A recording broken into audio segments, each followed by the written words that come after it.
Hi everyone, my name is Koby Lerner, and in today's video I'll tell you about the 5 things you need to know before investing your first dollar. So let's jump right in.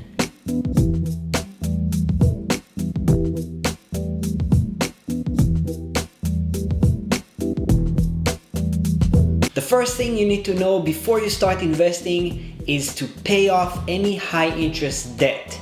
This includes credit cards, lines of credit, student loans, and any other high interest debt that you might have. Now, when I'm saying pay down your debt, I'm not talking about mortgages or any similar low interest loans. I'm talking about specifically high interest loans that has no other purpose other than make your life a living hell.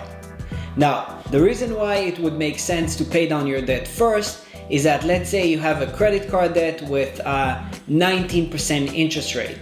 It would not make sense if you go ahead and invest, let's say $5,000 in an investment that will generate 8 or 10%, because you'll still be down about 9%. So if you have $5,000 saved up and you use it to pay off your credit card debt, you're automatically making a 19% return on your investment without taking any unnecessary risk. Now, the second thing you'd want to do before you start investing is to establish an emergency fund. Now, this is a critical part where it is often overlooked. So if you have saved up money and you put it in an investment and then you have some kind of an emergency, and you know how emergencies are, they always come at the worst time possible. Now you're forced to cash out your investment because you do not have any other source of money available. Let's say your car breaks down, or your water heater stops working, or you have an unexpected medical bill, or you lost your job. At that point, you will have to sell your investment, potentially at the worst time where it's not optimal to do so, and maybe you get hit with penalties or early redemption fees just because you need the money urgently.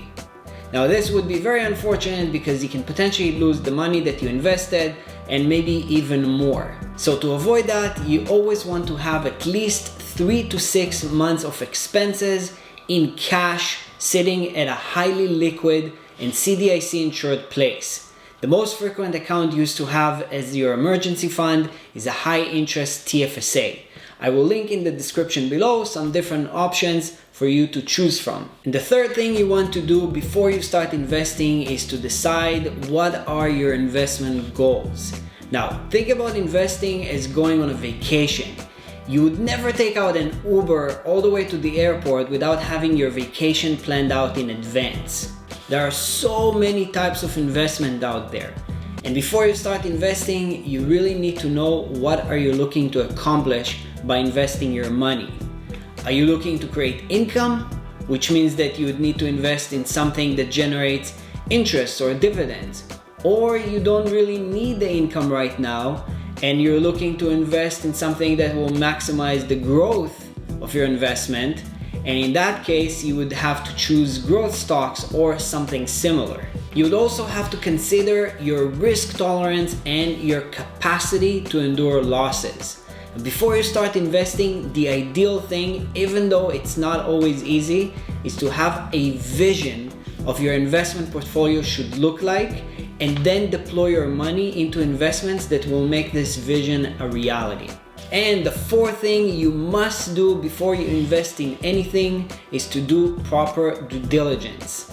And I cannot stress how important this step is.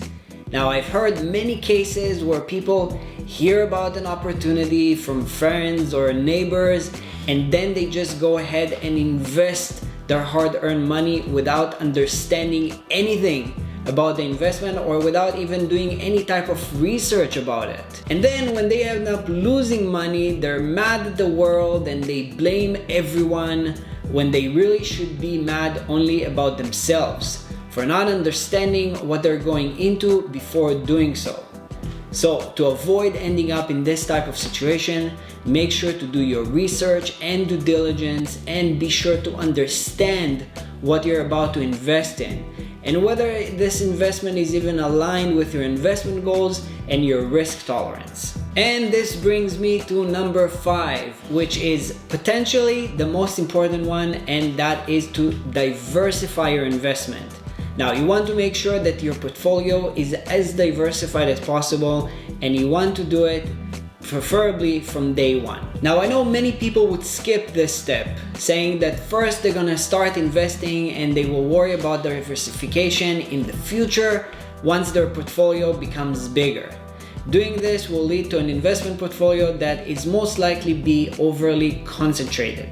Now, this is a very common mistake that will sometimes cost people unnecessary losses. You want to have an investment goal and an investment strategy in mind before you start, which makes the diversification process a whole lot easier. That is it for today. Thank you very much for watching, and if you haven't done that already, make sure to destroy that like button. It really does help a lot with the YouTube algorithm.